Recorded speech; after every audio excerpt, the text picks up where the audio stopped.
সত্যি বলতে আজকের গল্পটা কিছু জায়গায় আপনাকে কনফিউশনের মধ্যে ফেলবে। मेरा नाम हीरावती है। काफी यूनिक नाम है आपका। তবে হ্যাঁ, এটা কোনো থ্রিলার গল্প নয়, বরং প্রত্যেকবারের মতো এটাও একটা ড্রামা ক্যাটাগরির মুভি, কিন্তু ভিন্ন ধাঁচের, যেখানে এক জায়গায় আপনার মনে হবে গল্পটা সম্ভবত পরকীয়াকে প্রমোট করছে। पागलों जैसी बातें मत कर रिया, और तुम पागलों जैसी हरकतें मत करो। কোথাও মনে হবে এটা হয়তো একটা রোমান্টিক ড্রামা মুভি, আবার এক পর্যায়ে আপনার মনে হবে সেগুলোর একটাও নয়। তবে এই সব কিছুকে পেরিয়ে এই গল্পটা একটা জিনিস খুব ভালো মতোই শেখাতে পেরেছে, যেটা হলো পরিবার এবং পরিবারের সকলকে গুরুত্ব দেওয়া। তাই আজকে বলবো 2023 সালে মুক্তিপ্রাপ্ত একটা ভারতীয় অসাধারণ ড্রামা মুভি 8 AM মেট্রো মুভিটার সম্পূর্ণ গল্প কথা, যেখানে এক বিবাহিত মেয়ে তার প্রয়োজনের তাগিদে এক নতুন শহরে পাড়ি জমায়, যেখানে তার পরিচয় হয় এক অপরিচিত ছেলের সাথে। আর মাত্র অল্প কিছু দিনের মধ্যে ছেলেটা তার জীবনে এমন কিছু পরিবর্তন নিয়ে আসে যেটা তার স্বামীর কাছ থেকে সে পায়নি। তবে হ্যাঁ, বিষয়টা নেগেটিভলি নেবেন না, দেখতে থাকুন, এটা আপনার মনেও পজিটিভ একটা থিঙ্কিং তৈরি করবে। তবে প্রথমে যেমনটা বললাম, এটা কোনো স্বাভাবিক গল্প নয়। শেষ পর্যন্ত দেখুন, কথা দিচ্ছি একদম শেষ পর্যায়ে গল্পটা আপনার মধ্যে এমন একটা পরিবর্তন নিয়ে আসবে যেটা আপনি কল্পনাও করতে পারবেন না। তাহলে চলুন ডুব দেওয়া যাক আজকের গল্পের গভীরে।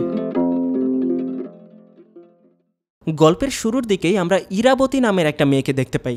নামটা কিন্তু খুব সুন্দর, তাই না? যে নিজের ছোট্ট ছোট্ট দুটি বাচ্চা আর তার কর্মব্যস্ত স্বামীকে নিয়ে খুবই সুন্দরভাবে নিজের দিনকাল পার করছে।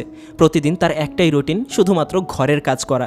বিয়ের আগে তো সে তার বাবার সাথেই ছিল, কিন্তু বিয়ের পর স্বামীর সাথে চলে আসার পর বাবার সাথে তেমন সময় দিতে পারেনি। মাঝখানে তার বাবা মারা গিয়েছিলেন। কিন্তু বিয়ের আগে ইরাবতীর বাবা যতদিন বেঁচে ছিলেন ততদিন তার সাহিত্য চর্চার প্রতি বেশ আগ্রহ ছিল। তবে আজকে নিয়ে এই 9 বছরের ম্যারিড লাইফে এখন ইরাবতী তার ঘরোয়া কাজকর্মে নিজের মধ্যকার সেই সাহিত্যপ্রিয় মানুষটাকে কিছুটা দাবিয়ে ফেলেছে। তবে সে প্রতিদিন নিজের একটা ডায়েরিতে লেখালেখি করে, আর শুধুমাত্র ওই সময়টাতেই ইরাবতীর মধ্যকার সেই ভাবুক মানুষটা যেন জেগে ওঠে। ইদানিং ইরাবতীর স্বামী তার কর্মজীবনে বেশ ব্যস্ত। তাছাড়াও দীর্ঘ 2টা বছর ধরে সে ইরাবতীকে ঠিকঠাক মতো সময় দিতে পারে না। সব সময় নিজের কাজ নিয়েই ব্যস্ত থাকে, যেটা দিন যাওয়ার সাথে সাথে সে নিজেও মেনে নিয়েছে। কিন্তু কোথাও না কোথাও যেন তার জীবনে এক বন্ধুর মতো মানুষের কমতি রয়েই গেছে। সেদিন হঠাৎ ইরাবতীর মোবাইলে তার ছোট বোনের কল চলে আসে। তার ছোট বোনের নাম রিয়া। সে বর্তমানে হায়দ্রাবাদের একটা হাসপাতালে ভর্তি, কারণ 1 মাস পর ডাক্তার তার ডেলিভারির ডেট দিয়েছে। আর কোনো এক কারণবশত এই 1 মাস তাকে হাসপাতালে অ্যাডমিট থাকতে হবে। কিন্তু সেই হাসপাতালে তার দেখাশোনা করার মতো কেউই নেই, যে বিষয়টা নিয়ে রিয়া খুবই কষ্টে আছে। হাসপাতালে তার কোনো সমস্যা হলে কোনো একটা মানুষ নেই যে তাকে সান্ত্বনা দেবে। অর্থাৎ এখানে রিয়ার পরিস্থিতি আর কথাবার্তায় বোঝা গেল যে সে তার শ্বশুর বাড়িতে কতটুকু গুরুত্ব পায়। 5 দিন আগে নাকি রিয়ার হাজব্যান্ড তার কাজের উদ্দেশ্যে আমেরিকা চলে গিয়েছে, আর তার শ্বশুরবাড়ির লোকজনেরাও মাঝে মাঝে তাকে দেখাশোনা করতে আসে। তাই আজকে সে তার বোনকে কল করে খুবই কান্নাকাটি করছে। আর এসব কথা শুনে ইরাবতী রাতের বেলায় তার হাজব্যান্ড উমেশের কাছে অনুমতি চায় যে সে তার বোনের দেখাশোনা করতে কিছুদিনের জন্য হায়দ্রাবাদ যাবে। আর হ্যাঁ, একটা মানুষকে বোঝার ক্ষেত্রে তার হাজব্যান্ড খুবই ফ্রি মাইন্ডেড একজন মানুষ।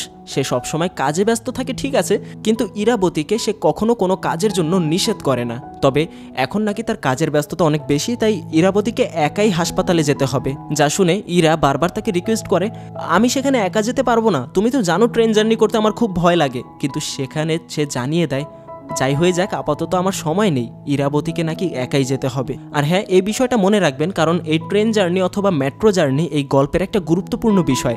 আর এসবে তার ভয় পাওয়ার একটা যৌক্তিক কারণও আছে, যেটা সামনে জানতে পারবেন, দেখতে থাকুন। চলে আসে তার পরদিন। ইরাবতী তার এই জার্নিতে খুবই আনকমফোর্টেবল ফিল করছে, কারণ এমনিতেই তার কোথাও যাওয়া আসার অভ্যাস নেই। তার উপর এই ট্রেন জার্নি বিষয়টা কোনো এক সময় তার জীবনের বড় একটা ক্ষত করে গিয়েছিল। তাই ট্রেন ছাড়ার সাথে সাথে ইরাবতীর মধ্যে খুবই অস্বাভাবিক একটা ভয় কাজ করে। তার মনে হতে শুরু করে যেন কেউ তার বুকটা চেপে ধরে রেখেছে। ঠিকঠাক নিঃশ্বাস নিতে পারছে না সে। তবে এক সময় সে নিজেকে শান্ত করে আর নিজের ডায়েরিটা খুলে সে তার আজকের অভিজ্ঞতা নিয়ে কিছু সুন্দর কথাবার্তা লিখতে শুরু করে। আমি আপনাদেরকে কিছু বলে শোনাই, সেটা হলো, জীবন খুবই সুন্দর, তার প্রতিটা মুহূর্ত উপভোগ করতে হয়। ভয় পেলে চলবে না, কারণ হয়তোবা এই ভয়টাও জীবনের একটা স্মৃতি হয়েই থেকে যাবে। তাই উপভোগ করো সব কিছু, হয়তোবা খুব শীঘ্রই সেটা চলে যাবে। অর্থাৎ তার কথার মধ্যে খুবই সুন্দর কিছু ভাব প্রকাশ পাচ্ছে, যা সত্যি অসাধারণ।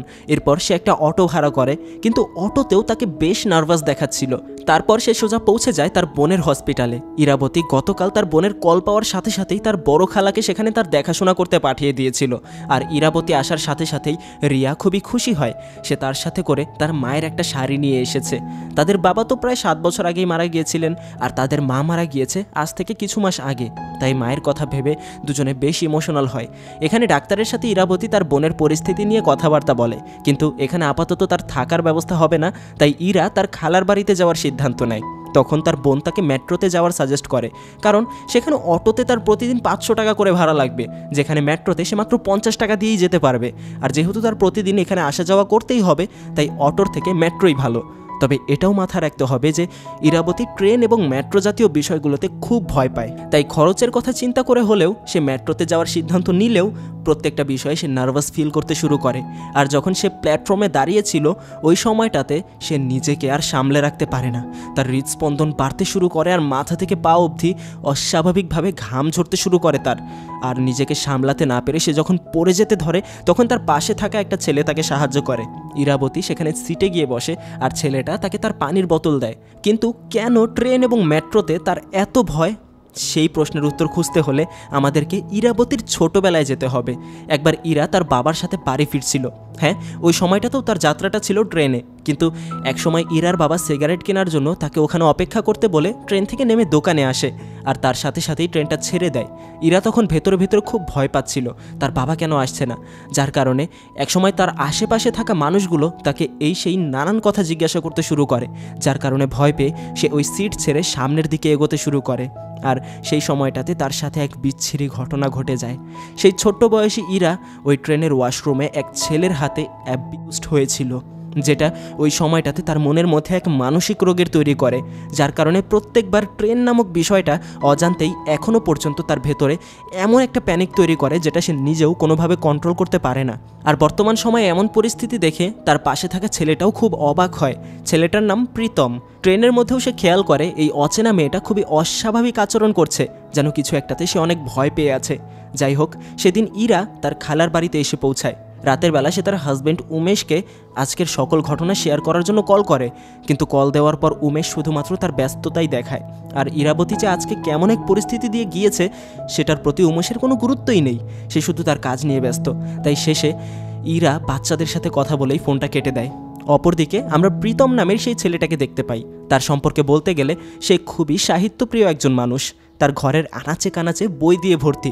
আজকে সে তার পছন্দের লাইব্রেরি থেকে এমন একটা বই কিনে নিয়ে এসেছে, যার মধ্যে একটা মানুষের অস্বাভাবিক আচরণ এবং প্যানিক হওয়ার মতো সাইকোলজি সম্পর্কে কিছু কথা লেখা আছে। আর এটার মূল উদ্দেশ্য হলো আজকে সে ট্রেনে এমন একটা মেয়েকে দেখেছে যার সম্পর্কে সে জানতে চায়। তখনই প্রীতমের স্ত্রী তার খোঁজ নিতে চলে আসে। প্রীতমের স্ত্রী মৃদুলা খুবই ভালো মানের একজন লেখিকা, এমনকি তার কয়েকটা বই মানুষের কাছে খুবই জনপ্রিয় হয়েছে। পাশাপাশি বিবাহিত জীবনেও তাদের সম্পর্কটা খুবই সুন্দর। প্রীতমের ছোট দুটো মেয়ে আছে, তাদের সাথে তার স্ত্রীর সাথে সে খুবই সুন্দর সময় কাটায়। যাক, প্রীতম সম্পর্কে সামনে আরও অনেক কিছু জানা যাবে, কিন্তু বর্তমানে আমাদের মূল গল্পটাই হলো ইরাবতীকে ঘিরে। পরদিন সকালে আবারও ইরাকে হাসপাতালে যেতে হয়, তাই সে আবারও মেট্রো স্টেশনে এসেছে, কিন্তু এই নিয়ে পরপর 3টা ট্রেন চলে গিয়েছে, একটাতেও সে উঠে যাওয়ার সাহস পায়নি। আর এতক্ষণে এই একই প্ল্যাটফর্মে প্রীতমও চলে আসে। আর গতকালকের দেখা সাক্ষাতের পর আজ সাহস করে প্রীতম ইরার সাথে কথা বলার চেষ্টা করে, কিন্তু ইরা তার কোনো কথার জবাব দেয় না। তাই প্রীতম যখন সরি বলে চুপচাপ দাঁড়িয়ে থাকে, তখন ইরা প্রীতমকে তার নাম জানায় আর গতকালকের জন্য ধন্যবাদ বলে। আর এতক্ষণ পর এবার ইরা ট্রেনে ওঠার সাহস পায়। ট্রেনের মধ্যে কিছু বিষয় নিয়ে টুকটাক তাদের কথাবার্তা হয়, আর তখন ইরা নার্ভাস ছিল বলে প্রীতম তার কাছে একটা কাগজ চায়। তাই ইরা তার ডায়েরির একটা সাদা পাতা খুলে তাকে দেয়, যেখানে প্রীতম তাকে শিখিয়ে দেয় যদি সে কোনো বিষয়ে নার্ভাস থাকে তাহলে যেন সে তার মতো এরকম আঁকাআঁকি অথবা লেখালেখির মধ্যে মনোযোগ রাখে, তাহলে তার নার্ভাসনেস সে ভুলে যাবে। যে বিষয়টা ইরার খুব ভালো লাগে, সে ডায়েরিতে প্রীতম ইরার লেখা কিছু সুন্দর কথা দেখতে পায়, যেখানে তার একাকিত্বের মাঝে আশার আলো খুঁজে পাওয়া তার সাহিত্যিক ভাষায় কিছু সুন্দর কথা লেখা ছিল, যেটা পরে প্রীতম তার খুব প্রশংসা করে। আর এখানে আমাদের মনে রাখতে হবে প্রীতম নিজেও খুব সাহিত্যপ্রিয় একজন মানুষ। মানুষ, তাই দুজনের মধ্যে বেশ ভালোই মিল রয়েছে। সেদিন হসপিটালে গিয়ে ইরা তার বোনের সাথে বিষয়টা শেয়ার করে যে মেট্রোতে একটা ছেলের সাথে তার পরিচয় হয়েছে যে আজ প্রথম তার লেখার প্রশংসা করেছে। তার বোনও বিষয়টা নিয়ে তার সাথে সুন্দর সময় কাটায়। আর বিকালে যখন ইরা বাড়ি ফেরার জন্য মেট্রো স্টেশনে আসে তখন কেমন যেন সে নিজের অজান্তেই প্রীতমের জন্য অপেক্ষা করতে শুরু করে। আর অবশেষে দুজনের দেখা হলে দুজনে একসাথে বাড়ির দিকে যেতে থাকে। আজকে ইরা এই প্রথম তার সাথে ফ্রিভাবে কথা বলতে সাহস পাচ্ছে। তার মনে হচ্ছে সে যেন তার পুরনো কোনো বন্ধু। তাই সে নিজের বোন সম্পর্কেও তাকে জানায় কেন এখানে এসেছে, সে এই সম্পর্কেও শেয়ার করে। এমনকি ইরা তার পরিবার সন্তানদের নিয়েও প্রীতমের সাথে সকল কিছু শেয়ার করে। আর একসময় কথায় কথায় প্রীতম জানতে পারে ইরার একটা বিষয় খুবই শখ, যেটা হলো এক ধরনের বিশেষ চা, যেটাকে তাদের ভাষায় ফিল্টার কফি বলে। সে নিজের বাড়িতে থাকতে প্রতিদিন এই চা বানিয়ে খেত, কিন্তু এখানে আসার পর সেটাকে সে খুব মিস করছে। তাই প্রীতম ইরাকে আজ সোজা বাসায় না গিয়ে বরং তার সাথে চা খাওয়ার অফার করে, যাতে করে আজকে সেও রাজি হয়ে যায়। আর এখানে ইরার প্রত্যেকটা কথাবার্তার মধ্যে একজন ভালো মানের সাহিত্যিক ভাব লক্ষণীয় হয়ে ওঠে, যেটা এতদিন কোথাও না কোথাও যেন লুকিয়ে ছিল। কিন্তু আজকে ইরা তার মনের মতো একজন মানুষ খুঁজে পেয়েছে যার সাথে সে তার এই সকল কথাবার্তা শেয়ার করতে পারে। এতে করে তাদের মধ্যে খুব ভালো একটা বন্ধুত্ব শুরু হয়ে যায়। আর সেদিন এভাবেই তারা দুজন হায়দ্রাবাদের বিভিন্ন জায়গায় ঘুরে ঘুরে দেখে, যাতে ধীরে ধীরে তাদের দুজনের বন্ধুত্বটা আরও ভালো হয়ে ওঠে। আর এখানে আমি আমার একটা কথা বলতে চাই, সাহিত্যিক ভাষায় একটা কথা আছে, একটা ছেলে আর একটা মেয়ে কখনো বন্ধু হতে পারে না। যে বিষয়টা হয়তোবা আপনিও শুনেছেন কোথাও, তবে আজকের গল্পের সামনে কি হতে চলেছে কৌতূহল জেগে উঠেছে, তাই তো? দেখতে থাকুন, গল্পটা এমন এক জায়গায় পৌঁছাবে সত্যি বলতে যেটা আপনি কল্পনাও করতে পারবেন না। দেখতে থাকুন। এভাবেই দিন যেতে শুরু করে। ইরাবতী তার বোনের সাথে বিষয়গুলো অল্প অল্প করে শেয়ার করতে থাকে, আর তার বোনও বিষয়টাকে খুবই স্বাভাবিকভাবেই নেয়। অপরদিকে ইদানিং প্রীতমের মধ্যেও ইরার বিষয়টা নিয়ে মাঝে মাঝেই চিন্তা ভাবনা আসে। আর তার স্ত্রী মৃদুলা কিছুদিন ধরে প্রীতমের চলাফেরা কথাবার্তায় সামান্য পরিবর্তন লক্ষ্য করে, তবে সে কখনোই তাকে বিচার করতে যায় না। সেদিন ট্রেনে কথায় কথায় প্রীতমের সাথে ইরার একটা বিষয় নিয়ে কথাবার্তা শুরু হয়, যেটা হলো কাছের মানুষকে কিভাবে বিচার করতে শিখব। যেখানে প্রীতম ইরাকে একটা বই দেখায়, যেখানে একজন লেখক একটা প্রত্যন্ত দ্বীপে সেখানকার সিভিলাইজেশনের সম্পর্কে জানতে গিয়েছিল। সে গিয়ে দেখতে পেয়েছিল যে ওখানকার মানুষগুলো তাদের জীবনসঙ্গী অথবা জীবনসঙ্গিনী নির্বাচন করার ক্ষেত্রে অদ্ভুত একটা নিয়ম ফলো করে। সময় মতো তারা কিছু সমবয়সী ছেলে মেয়েদেরকে একে অপরের সাথে মেন্টালি এবং ফিজিক্যালি কিছুদিন মেলামেশা করার পারমিশন দেয়। আর সেখানে যেভাবে জুটি তৈরি হয় সেভাবেই তাদের বাকিটা জীবন তারা কাটিয়ে দেয়, যার কারণে এখানে একে অপরের মধ্যে সন্দেহ অথবা বিভেদ তৈরি হওয়ার মতো কোনো ঘটনাই ঘটে না, কারণ তারাই একে অপরকে বেছে নিয়েছে আর তারা সব কিছুই একে অপরের সম্পর্কে জানে। যা শুনে ইরার একটু অকওয়ার্ড লাগে, কারণ মেন্টালি এবং ফিজিক্যালি এভাবে অবাধ মেলামেশা কোনো প্রতিষ্ঠিত সিভিলাইজেশনের কাজ হতে পারে না। আর এই লেখক নাকি ওটাকে সাপোর্ট করছে, আর এখানে প্রীতমও সেই লেখককে সাপোর্ট করছে। এই বিষয়টা নিয়েই ইরার মতামত যেমন ভিন্ন, তেমনি তার বিপরীতে প্রীতমের মতামতও সেই লেখকের পক্ষে, যার কারণে বিষয়টা নিয়ে তাদের মধ্যে একটু মনোমালিন্য হয়, কথা কাটাকাটি হয়। তাছাড়াও আজকে যখন ইরা তার বোনের কাছে পৌঁছায় তখন তার বোনের মনটাও তেমন একটা ভালো নয়। তার বোনের বান্ধবীর হাজব্যান্ড নাকি অন্য একটা মেয়ের সাথে পরকীয়ায় জড়িয়েছে, যার কারণে নিজের প্রিয় বান্ধবীর সাথে ঘটা এই ঘটনার কথা শুনে রিয়া খুবই বিরক্ত। তাই এবার ইরা রিয়ার হাজব্যান্ড অভিরামের সাথে কথা বলে তাকে ফ্রি হতে বলে, কিন্তু এখন নাকি আমেরিকায় রাতের বেলা, তাই রিয়া তাকে কল দিয়ে ডিস্টার্ব করতে চায় না। আসলে বোঝা গেল রিয়া আর অভিরামের মধ্যে আসলে তেমন ভালো কোনো আন্ডারস্ট্যান্ডিং নেই। সবসময় সে রিয়ার প্রতি অবহেলা দেখিয়েছে, তাই সেও তার সাথে কথা বলতে চায় না। আর এখানে কথাবার্তা শেষে বিকালবেলা যখন সে আবারও মেট্রো দিয়ে বাড়ি ফিরছিল তখন প্রীতম তার কাছে সরি বলে যে এভাবে তার বলাটা ঠিক হয়নি, যার কারণে ইরাও তাকে ক্ষমা করে দেয়। আর সুন্দর মুহূর্ত যেমন একটা বন্ধুত্বের সম্পর্ককে ভালো করে তোলে, তেমনি রাগ অভিমানের পর সেই সম্পর্কটা আরও জোরালো হয়ে ওঠে। ঠিক তেমনটাই হয় তাদের সাথে, যার কারণে এখন দুজন ইমোশনালিও কানেক্ট হতে শুরু করেছে। এরপর থেকে ইরা সেই সকল বই পড়ে সময় কাটাতে থাকে যেগুলো প্রীতমের পছন্দ। তেমনি একটা বইয়ের গল্প তার খুবই ভালো লাগে, যেন তার মনে হতে শুরু করে এই বই তার জন্যই লেখা। আর প্রীতমের কাছে সে নিজের একটা ইচ্ছা শেয়ার করে, সেই গল্পের লেখকের সাথে সে দেখা করতে চায় আর তাকে ধন্যবাদ জানাতে চায়। তাছাড়াও এতদিনে তারা এতটাই ফ্রি হয়েছে যে দুজনে একে অপরের পরিবার সম্পর্কেও শেয়ার করে। ইরা প্রীতমকে তার হাজব্যান্ড সম্পর্কে জানায়, বাচ্চাদের সম্পর্কে জানায়, আর প্রীতমও তার ওয়াইফ আর বাচ্চাদের সম্পর্কে তাকে জানায়। যেখানে ইরার মনে হয় যেন প্রীতমের ওয়াইফ তার জীবনে খুব সুন্দর একটা মানুষকে পেয়েছে। সে নিজের স্বামীর সাথে প্রীতমের কম্পেয়ার করতে শুরু করে যে কিভাবে সে সবসময় নিজের কাজ নিয়ে ব্যস্ত থেকেছে আর প্রীতম তার পরিবারকে কত সুন্দর সময় দেয়। আজকে জীবনের এতগুলো বছর পর ইরাবতী প্রীতমের প্রশংসায় নিজের সাহিত্য চর্চা আবারও শুরু করেছে, কিন্তু তার বোন রিয়া আজ এই প্রথম তাকে সাবধান করে কারণ এই শহরে অনেক ধরনের মানুষ আছে, তাদের উপরের দিকটা আমরা দেখতে পারলেও তাদের ভেতরে আসলে কি চলছে সেটা জানা এক প্রকার অসম্ভব। তাই সে তার বোনকে সাবধান করে। মূলত রিয়ার মধ্যে এমন একটা ভয় ঢুকে গিয়েছে যে ভয়টা হয়তো বা আপনি নিজেও ফিল করতে পারছেন। সামাজিক ভাষায় যেটার নাম হলো পরকীয়ায় জড়িয়ে পড়া। আর এজন্যই তার বোন তাকে এই পর্যায়ে খুব ভালোভাবে সাবধান করে। পরদিন দুজনে আবার দেখা করে। প্রতিদিনকার দেখা সাক্ষাৎটা যেন তাদের বাধ্যতামূলক হয়ে গিয়েছে। সেখানে পাশে দিয়ে একটা মৃত ব্যক্তির লাশ নিয়ে যাওয়া হচ্ছিল, যা দেখে ইরা তার বাবার কথা বলতে শুরু করে। তার বাবাকে সে খুব ভালোবাসতো, কিন্তু তিনি যখন মারা যান তখন তার শেষ দেখাটাও ইরা দেখতে পারেনি। মেয়ে হিসেবে যেই মুখে সে খাবার তুলে দিয়েছিল সেই মুখে তখন আগুন দেওয়াটা সে সহ্য করতে পারেনি। তাই ইরার খুব ইচ্ছা, সে খুব কাছে থেকে জানতে চায় কিভাবে একটা মানুষকে তারা জ্বালিয়ে দেওয়ার মাধ্যমে বিদায় জানায়। এমনকি আজকের কথাবার্তা চলতে চলতে একসময় ইরা প্রীতমের সাথে তার জীবনের সবথেকে বড় একটা বিষয় শেয়ার করে, যেটা সে আজ পর্যন্ত কাউকেই বলতে পারেনি, এমনকি তার বাবাকেও না। সে প্রীতমকে তার ছোটবেলার সেই অভিশপ্ত ঘটনা সম্পর্কে জানায়। আর আজ প্রথম যেন তার মনটা হালকা লাগছে। সেদিন রাতের বেলা ইরার কিছু মন খারাপ ছিল, কারণ তার ছেলেমেয়েরা না জানি তাকে ছাড়া কিভাবে আছে। তাই কথায় কথায় প্রীতম তার নিজের পরিবার সম্পর্কে আজ প্রথম ইরার সাথে অনেক কিছু শেয়ার করে। তাদের প্রতিদিনকার জীবনের সুন্দর মুহূর্ত, এমনকি এখন যে এই সময়টাতে বৃষ্টি হচ্ছে, সে যদি বাড়িতে থাকতো তাহলে তারা সবাই ছাদে চলে যেত, আর বাচ্চারা ঘুমিয়ে গেলে মৃদুলার সাথে এই বৃষ্টিতে খুবই সুন্দর সময় কাটাতো প্রীতম, যা শুনে ইরাও খুব খুশি হয়। পরের সময়গুলোতে প্রীতম তার স্ত্রী মৃদুলার খুবই প্রশংসা করে ইরার সামনে। আবার কথায় কথায় ইরাও তার স্বামী উমেশের কিছু ঘটনা জানায়। হাজব্যান্ড হিসেবে সে খুবই ভালো। রান্নার ক্ষেত্রে ইরা তেমন আহামরি ভালো রাঁধুনি নয়, তবে সবসময় উমেশ তার প্রশংসা করে। শুধু ইদানিং কিছু বছর ধরে সে খুবই ব্যস্ত সময় পার করছে। সেদিন বিকালে মেট্রোতে থাকাকালীন সময়ে ইরার ছোট্ট ছেলে তাকে কল করে বার্থডে উইশ করে। আজকে ইরাবতীর জন্মদিন, আর তখন ছেলের সাথে কিছুক্ষণ কথা বলে যখন সে ফোনটা কেটে দেয় তখন প্রীতমও তাকে জন্মদিনের উইশ করে। আর এই উপলক্ষে আজকে সারাটা দিন সে ইরাকে হায়দ্রাবাদের সুন্দর সুন্দর কিছু জায়গায় নিয়ে যায়। এমনকি ইরা একবার এক লেখকের সাথে দেখা করার ইচ্ছা পোষণ করেছিল, তাই প্রীতম তার সেই ইচ্ছাটাকেও পূরণ করে দেয়। সেই লেখকের সাথে দেখা করার পর প্রীতম তাকে আরও একটা সুন্দর জায়গায় নিয়ে যায়, যেখানে একটা সাইনবোর্ডে লেখা ছিল, এখানে পানিতে ঝাঁপ দিয়ে মরে যাওয়া নিষেধ। যা দেখে প্রথমেই তারা দুজন একটু হাসাহাসি করে, কিন্তু যেমনটা আমরা জেনে এসেছি ইরাবতী খুবই ভাবুক প্রকৃতির এক মেয়ে। সে বলতে শুরু করে, আচ্ছা, নিজেকে শেষ করে দেওয়ার আগের মুহূর্তে একটা মানুষের মাথায় কি চলতে থাকে কখনো ভেবে দেখেছেন? যা শুনে প্রীতম খুবই চুপ হয়ে বসে থাকে। আর এখান থেকেই সোজা প্রীতম ইরাকে একটা শ্মশানে নিয়ে যায়, যেখানে প্রীতমের জীবনের সবথেকে ভালো কয়েকজন বন্ধুর সৎকার করা হয়েছিল। এক দুর্ঘটনায় সেখানে শুধু প্রীতম বেঁচে গেলেও তার সেই বন্ধুরা মারা গিয়েছিল। আর সেই স্মৃতি মনে করে আজকে সে এখানে অনেক কান্নাকাটি করে, যা দেখে ইরা তাকে সান্ত্বনা দেয়। সেদিন রাতে হঠাৎ ইরার কাছে কল চলে আসে, তার ছোট বোনের নাকি খুব ব্যথা শুরু হয়েছে। এই শুনে সে যখন হসপিটালে যায় তখন স্বাভাবিক হওয়ার পর তার বোন তার ওপর খুব রাগ হয়।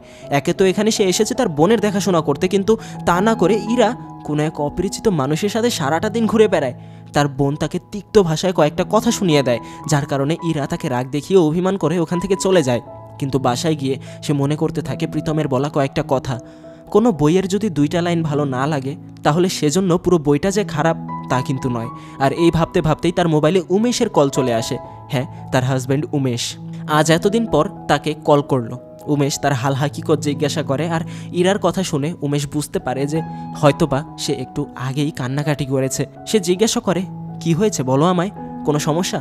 কিন্তু ইরা তাকে জানিয়ে দেয় যে তার নাকি বাড়ির কথা খুব মনে পড়ছে, তাই কান্নাকাটি করেছে। এই শুনে আজ প্রথম উমেশ তাকে সান্ত্বনা দিয়ে কথা বলে, আর অল্প কয়েকটা দিন, আমার কাজের প্রেশার আর থাকবে না। সত্যি বলতে তুমি যতদিন বাড়িতে ছিলে ততদিন তোমার গুরুত্ব আমি বুঝতে পারিনি, আর আজকে তুমি এতদিন ধরে দূরে আছো, সত্যি বলতে আমার আর ভালো লাগছে না।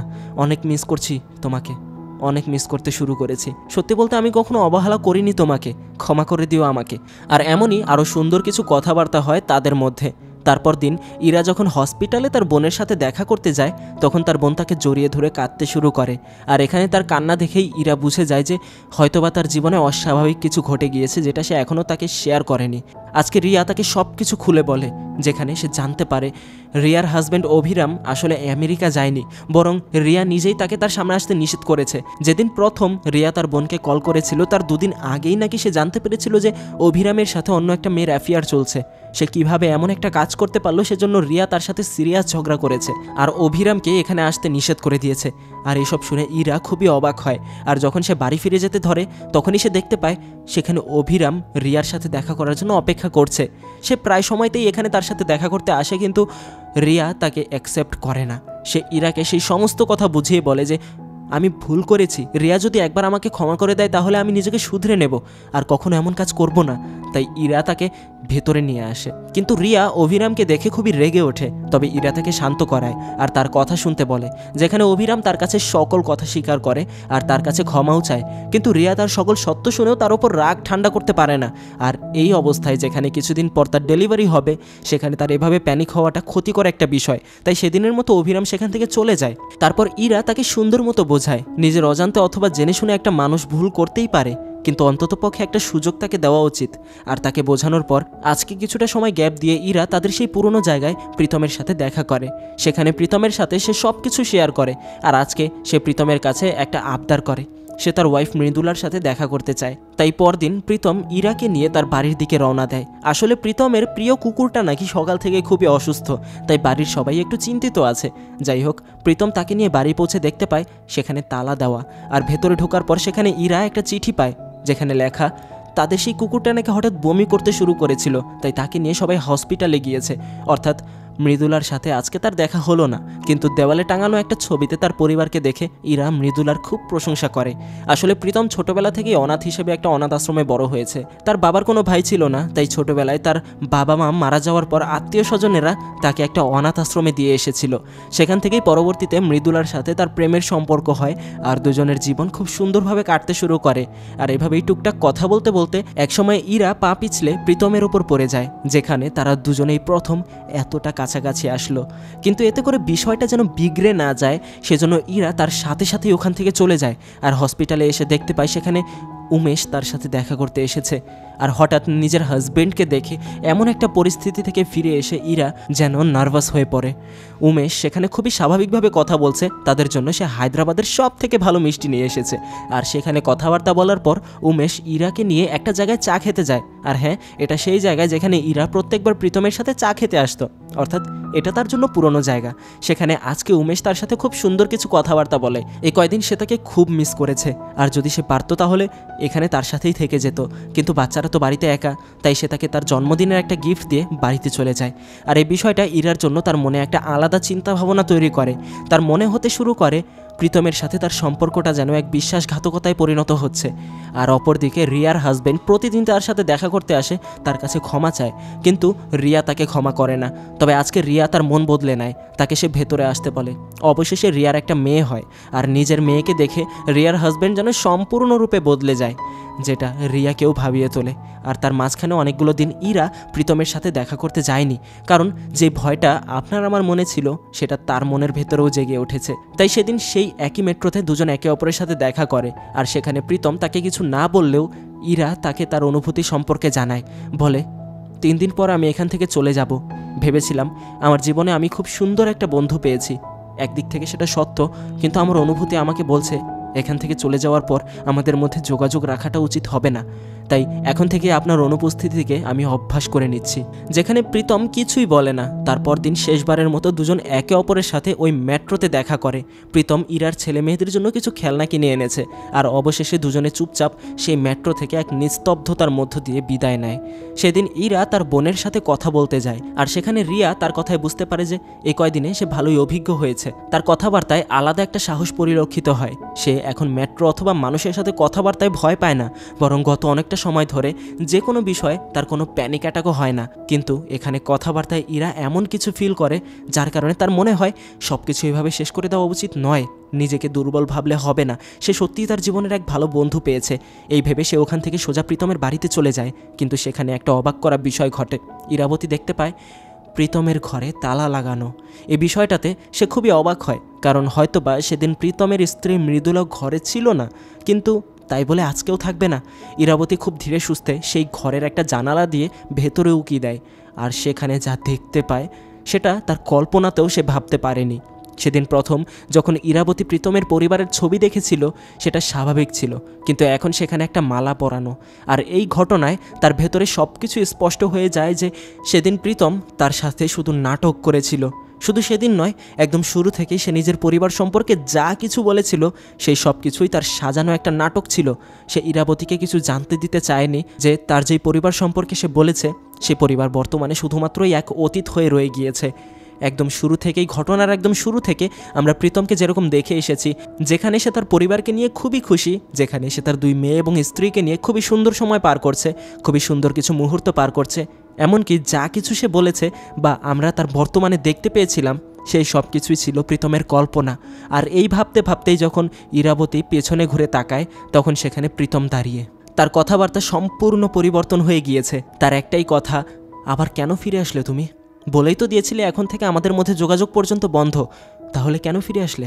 কেন এসেছিলে আমার জীবনে? আমার জীবনটা তো তখনই ভালো ছিল যখন আমি এই অভিনয়ের মধ্যেই বেঁচেছিলাম, নিজের কল্পনার মধ্যেই বেঁচেছিলাম। আরে সেদিন তো আমি নিজেকে শেষ করে দিতে মেট্রো স্টেশনে গিয়েছিলাম, কিন্তু ঠিক তার আগ মুহূর্তেই তুমি অসুস্থ হয়ে আমার উপর এসে পড়লে। তোমার কারণে নিজেকে শেষ করে দেওয়ার সেই চিন্তা ভাবনা আমার মধ্য থেকে কিছুটা দূরে সরে যায়। কত সুন্দর সময় কাটাতে শুরু করলাম। আমার পরিবার সম্পর্কে তোমাকে যা কিছু বলেছি তার সবই মিথ্যা ছিল। এমনকি সেদিন শ্মশানে তোমাকে যেই গল্পটা আমি বলেছিলাম, সেখানে আমার বন্ধুরা মারা যায়নি, বরং আমার সব থেকে কাছের বন্ধুদেরকে, আমার পরিবারকে আমি হারিয়েছিলাম। বেঁচে গিয়েছিলাম শুধু আমি। কিন্তু সেই একাকিত্বের জীবনে তোমার মধ্যে আমি আমার স্ত্রীর চিন্তা ভাবনা খুঁজে পেয়েছিলাম। তোমার সাথে আমার মৃদুলার খুবই মিল ছিল, তাই তোমার প্রতি আসক্ত হতে শুরু করলাম। কিন্তু এখন তার উপায় নেই, তাই না?